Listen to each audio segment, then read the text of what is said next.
गुजारिश करूंगा कि बाबू अपना जलसा है 25 मिनट रट लगा रहा था तो एक दुआ पढ़ के फूका हूं तो 15 मिनट पे आया है। अभी देखूंगा कि बढ़ा रहा है तो ऐसी दुआ पढ़ दूंगा कि तकरीर भूल जाएगा बीचे में। लिहाजा लंबी मत करना, भूलवाऊंगा नहीं। 15 मिनट तकरीर करके बैठ। अस्सलामु अलैकुम व रहमतुल्लाहि व बरकातुहू। आवाज नहीं आ रही। अल्हम्दुलिल्लाह अल्हम्दुलिल्लाहिल्लज़ी इन्नल्लाह व मलाइकतुहू युसल्लूना अलन नबिय्यि या अय्युहल्लज़ीना आमनू सल्लु अलैहि व सल्लिमू तस्लीमा। अल्लाहुम्मा सल्लि अला सय्यदना व मौलाना मुहम्मद मादिनिल जूद वल करम व आलिहि व बारिक व सल्लिम। अस्सलातु वस्सलामु अलैका या रसूलल्लाह सल्लल्लाहु तआला अलैहि वसल्लम। सुभान रब्बिक रब्बिल इज्जति अम्मा यसिफून व सलामुन अलल मुरसलीन वल्हम्दुलिल्लाहि रब्बिल आलमीन व सदक़ल्लाहुल मौलाना अज़ीम व सदक़र रसूलुहुन नबिय्यिल करीम व नहनु अला ज़ालिका मिनश शाहिदीन वल्हम्दुलिल्लाहि रब्बिल आलमीन। फ़अऊज़ु बिल्लाहि मिनश शैतानिर रजीम। बिस्मिल्लाहिर रहमानिर रहीम। जिस उर्स में आप सब यहाँ तशरीफ लाए हुए हैं उसका इश्तिहार तो आप सबने पढ़ा ही होगा और उसी इश्तिहार में आपने ये भी पढ़ा होगा कि उर्स के साथ साथ दस्तार बंदी भी है। तो लिहाजा उर्स के मौके से मैं अपने अब्बू के बारे में कुछ मुख्तसर बताना चाहता हूँ कि वो अपनी पूरी ज़िंदगी तबलीग दीन और अपने रब और रसूल के फरमाबरदारी में गुजारी। और रब का मेरे ये फजल करम हुआ मेरे अब्बू पे कि उनकी तकरीर सुनने को लोग बहुत दूर से आया करते थे और वह सच्चे आशिक रसूल और खौफ खुदा रखने वाले थे और रब के वो बड़ी शान वाले बंदे और वलियों में से हैं। तो आज आप सब ये जहन बनाकर आए होंगे कि जिक्र खुदा और जिक्र रसूल सुनना है। लिहाजा आज का मेरा उन्वान सीरत मुस्तफ़ा है। और आप सब ने ये कुरान मजीद की आयत तो पढ़ी ही होगी, वरफ़अना लका ज़िक्रक, कि मेरा रब फरमा रहा है कि ए महबूब हमने तुम्हारी जिक्र को तुम्हारे लिए बुलंद कर दिया। और ये कानून कुदरत बन चुका है अल्लाह के रसूल के ताल्लुक से कि मेरा रब फरमा रहा है इज़ा ज़ुकिरतु मई, कि ए महबूब जहाँ जहाँ मेरा जिक्र होगा वहाँ वहाँ तेरा जिक्र होगा। लिहाजा वह जिक्र खुदा ही नहीं जिसमें जिक्र रसूल ना हो, और जिक्र रसूल ही जिक्र खुदा है। तो बंदा जब इतनी ऊंची मकाम पे पहुंच जाए कि उसकी फरमाबरदारी खुदा की फरमाबरदारी बन जाए, उसकी मोहब्बत खुदा की मोहब्बत बन जाए, उसकी नाफरमानी खुदा की नाफरमानी बन जाए, तो उलमाए दीन से आपने ये सुना ही होगा कि बिस्मिल्लाह की बे से और नाज की सीन तक जो कुछ है वो नाते मुस्तफ़ा है, जिसमें रसूल के दोस्तों का जिक्र, जिसमें रसूल के दुश्मनों का जिक्र और खुद रसूल के दीन का जिक्र है और खुद रसूल के ज़ात व सिफात का जिक्र है। तो ये सब कुछ जिक्र रसूल है। तो यहाँ मैं एक शेर कहना चाहता हूँ कि उन पे अक्ल होश होने का सिला मिल ही गया। मेरा अफसाना सरापा उनका अफसाना बना। और मेरा रब फरमा रहा है वह माकुम ऐनमा कुन्तु वल्लाहु बसीरुम बिमा तामलून, कि तुम जहाँ जहाँ हो अल्लाह तुम्हारे साथ है और अल्लाह तुम्हारे कामों को देख रहा है। इस बात को कुरान मजीद ने मुख्तलिफ अंदाज से जगह जगह पेश किया है कि खुदा तुम्हारे साथ है, कि खुदा तुम्हारे करीब है। मगर खुदा का पता लगाने वाले खुदा का पता लगाते ही रहे। कभी चांद और सूरज को पूजा, कभी दरियाओं को पूजा, कभी आग को पूजा, तो कभी शजर और हजर को पूजा, मगर कहीं से हिदायत ना मिली। जहाँ जहाँ इंसान गया ठोकर ही खाता रहा, जहाँ जहाँ इंसान गया ठोकर ही खाता रहा। मगर तो इन सब चीज़ों की पूजा करके खुदा का तसव्वुर रखने वाले खुदा को तलाशते ही रहे, मगर कहीं से हिदायत ना मिली। चांद भी खामोश रहा, सूरज भी खामोश रहा, दरिया ने भी कुछ न बोला और आग भी खामोश रही।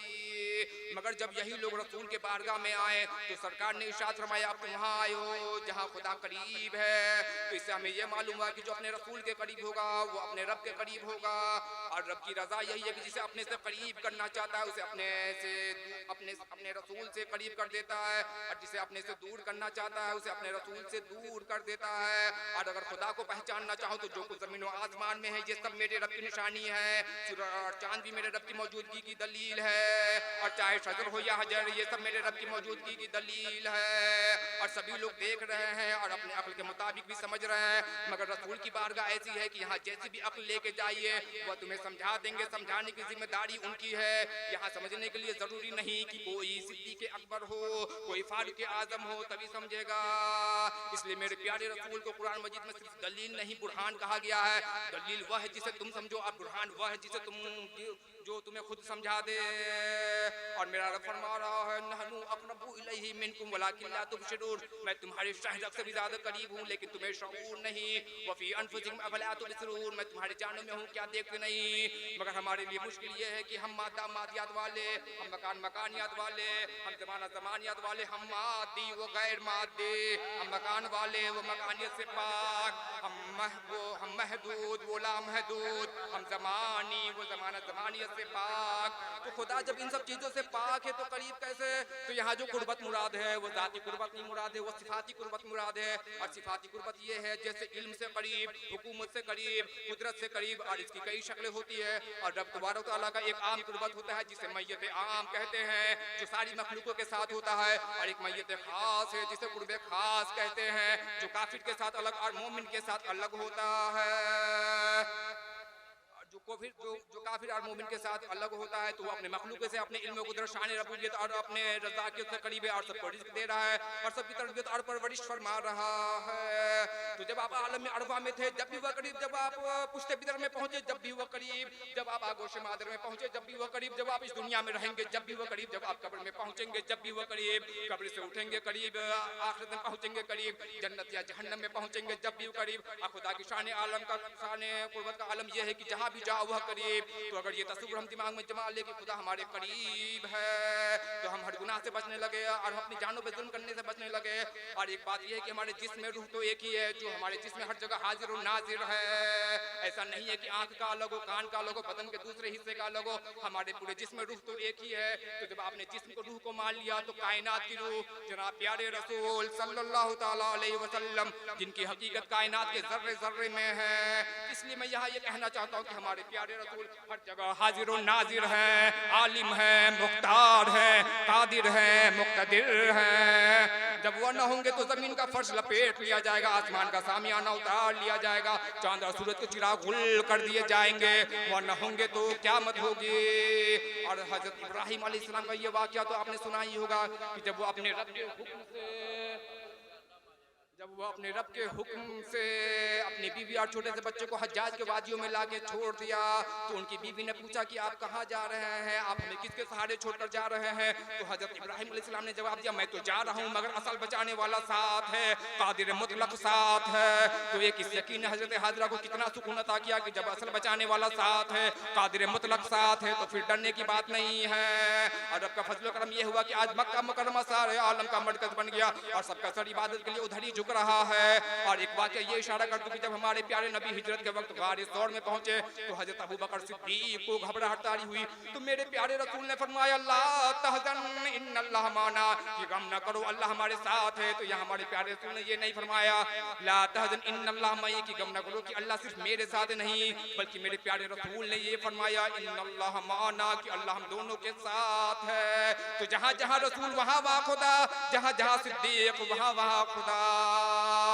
और एक बात ये बताना चाहता हूँ कि जब हम या अल्लाह कहते हैं तो खुदा को करीब समझते हैं और जब हम या रसूल अल्लाह कहते हैं तो रसूल को करीब समझते हैं। अब मैं उधर वाले से पूछना चाहता हूँ कि जब तुम या अल्लाह कहते हो तो क्या समझ के कहते हो, खुदा को दूर समझ के या खुदा को करीब समझ के? अगर ये कह दो खुदा को दूर समझ के तो भी काफिर, अगर ये कह दो करीब है और मुतवज्जे नहीं तो भी काफिर। तो जब खुदा दूर नहीं तो फिर या से क्यों बुला रहे हो, और जब वो करीब है और मुतवज्जे भी है तो फिर या से क्यों बुला रहे हो? या से तो उसे बुलाया जाता है जो दूर हो या मुतवज्जे न हो, खुदा तो हमारे करीब भी है और मुतवज्जे भी है। तो जनाब उधर वाले कहेंगे आप भी तो बुलाते हैं, तो यहाँ मैं कहूँगा कि हम ऐसी बेवकूफ़ी नहीं करते हैं। हम या अल्लाह से या अल्लाह की ज़ात को नहीं, अल्लाह की रहमत खास, नारे तकबीर, नारे रिसालत, उलमाए अहले सुन्नत, खलीफे हुजूर ताजुश शरीआ हजरत अल्लामा मुफ्ती गुलाम जिलानी अजहरी साहब क़िबला, नारे तकबीर, नारे रिसालत। माशाअल्लाह, जज़ाकल्लाह खैर। बहुत आदिल भाई करीब भी है और मुतवज्जे भी है। तो जब जो हमारे करीब भी है मुतवज्जे भी, तो जनाब उधर वाले कहेंगे आप भी तो बुलाते हैं। तो मैं ये कहूँगा कि या अल्लाह से हम अल्लाह की ज़ात को नहीं, अल्लाह की रहमत ख़ास को पुकारते हैं। या अल्लाह का मतलब हमारा या रहमत अल्लाह है। और मैं यहाँ एक कुरान मजीद की आयत बयान करना चाहता हूँ कि मेरा रब फरमा रहा है वमा अरसलनाका इल्ला रहमतल लिल आलमीन, ये महबूब ने तुम्हें ना भेजा मगर रहमत सारी जहान के लिए। व इन्ना रहमतल्लाहि करीबुम मिनल मुहसिनीन, और बेशक अल्लाह की रहमत नेकों से करीब है। और अल्लाह की रहमत कौन है? वह है जनाब प्यारे रसूल सल्लल्लाहु ताला अलैहि वसल्लम। तो चाहे या अल्लाह को हो या रसूल अल्लाह को हो, दोनों से हम अल्लाह की रहमत को ही पुकारते हैं। और एक आखिरी बात ये बताता चलूं कि जब क़यामत का मंजर होगा तो हम खुद अपनी जानों पर गवाह होंगे। हमारे चमड़े हमारे किए की गवाही देंगे, हमारे कान हमारे किए की गवाही देंगे, हमारे कदम हमारे किए की गवाही देंगे। और ये दुनिया की जिंदगी नहीं मगर कलील, कि रोज़े क़यामत कहने वाले कहेंगे कि हम दुनिया में ना रुके थे मगर आधे दिन, बल्कि उससे भी कम रुके। लिहाजा हमें नेक से नेक अमाल करने चाहिए कि मेरा रब फरमा रहा है हल तुजज़ौना इल्ला मा कुंतुम तामलून, कि तुम्हें सिला ना मिलेगा मगर अपने किए का। और मेरा रब फरमा रहा है वमन युतिल्लाह व रसूलहु फक़द फ़ाज़ फ़ौज़न अज़ीमा, कि जिसने अल्लाह और रसूल की अताअत की वही बड़ी कामयाबी को पहुंचा। और मेरा फरमा रहा है इन्ना सलात तन्हा अनिल फ़हशाई वल मुनकरी, कि जिसने बेशक नमाज बेहयाई और बुराई से रोकती है। लिहाजा हमें अपनी जानों पे जुल्म करने से बचना चाहिए कि एक वक्त की नमाज भी छोड़ना, अपनी जानों पे जुल्म करना है। और हमें ज़्यादा से ज़्यादा नेक अमाल करनी चाहिए और अपनी आखिरत को कामयाब करनी चाहिए, इससे पहले कि हमारी ज़िंदगी की शाम हो जाए। वैसे तो तकरीर और भी बहुत ज़्यादा करनी थी मगर इंशाअल्लाह फिर कभी मौका मिलेगा तो फिर मैं आप लोगों को बताऊंगा इंशाअल्लाह ताला। अस्सलाम वालेकुम व रहमतुल्लाहि व बरकातहू। देखिए